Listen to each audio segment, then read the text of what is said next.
When I was preaching in Australia, a lady was in the congregation who had been traveling by air from Australia to New Zealand over the Tasman Sea.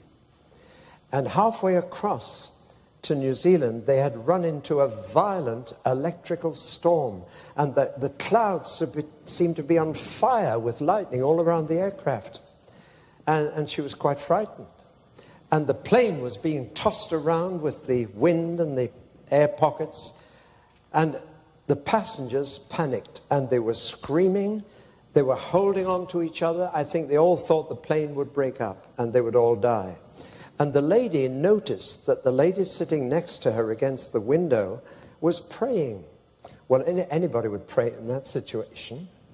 But she said to her, "Excuse me, but are you a Christian?" The lady said, "Yes." And so they said, "Well, let's pray together." And together they said, "Lord, you stilled the storm 2,000 years ago. Please do it again. But please still the storm inside the plane as well as outside." And within 2 minutes, everybody in the plane was at peace and had stopped screaming and was sitting quietly. But the storm continued outside, and she had a camera, so she leant over across the new friend, and she held the camera at arm's length against the window and pressed the trigger, hoping that she might get a picture of this extraordinary sight of the lightning apparently setting the whole sky on fire. Well, she took the film to be developed in New Zealand after she'd landed safely, because as soon as she took the photograph, the storm outside stopped as well. And they came into clear air and landed safely in New Zealand.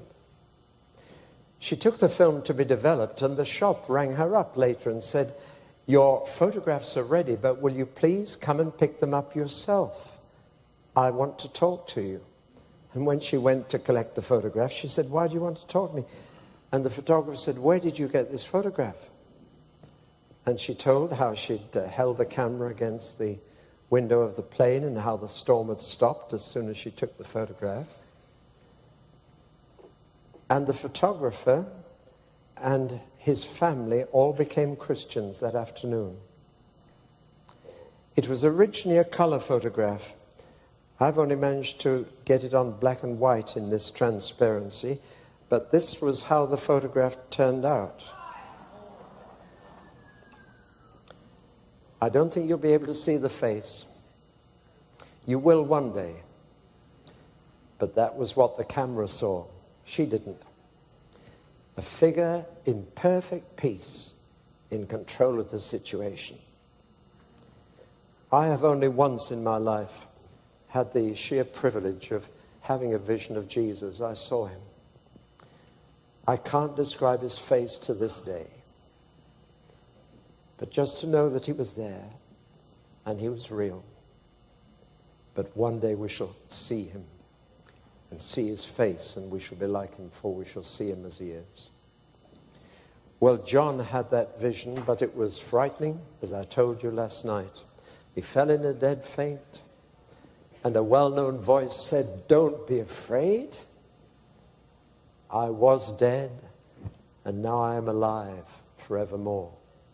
You know of every other great world leader, every other founder of a religion, you have to say they were alive and they are now dead forevermore. Only of Jesus can you say he was dead and is alive forevermore. Confucius is dead, Buddha is dead, Muhammad is dead, but Jesus is alive.